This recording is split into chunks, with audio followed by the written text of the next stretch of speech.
Hello' friends, happy new ইয়াৰ। নতুন বছৰত মই এটা নতুন ইণ্টাৰেষ্টিং ভিডিঅ' লৈ আহিছোঁ। আপোনালোকে সম্পূৰ্ণ ভিডিঅ'টো মনোযোগে চাই থাকক। ফ্ৰেণ্ডছ, এই চাৰ্টটো চাই আপোনালোকে কওকচোন, ইয়াত কেইটা ৱাই আছে? ভালদৰে লক্ষ্য কৰক, ভালদৰে আপুনিও পাৰিব। ইয়াত কেইটা ৱাই আছে? মনোযোগেৰে চাই থাকক।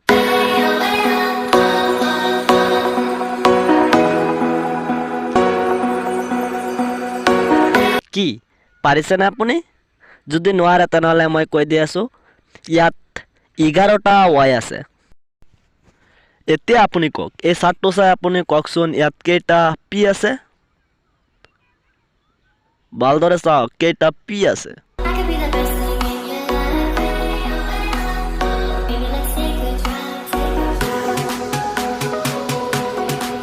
কি পাইছেনে? যদি নোৱাৰে তেনেহ'লে মই কৈ দি আছোঁ, আপোনালোকে চাই থাকক, ইয়াত 12টা পি আছে। এতিয়া এই চাৰ্টটো চাই কওকচোন, ইয়াত কেইটা এফ আছে? ভালদৰে চাওক, ভালদৰে, ইয়াত কেইটা এফ আছে? যদি পাইছে তেনেহ'লে কেইটা এফ আছে কমেণ্ট কৰি জনাই দিব। আমি আপোনাৰ কমেণ্টৰ অপেক্ষায় থাকিম।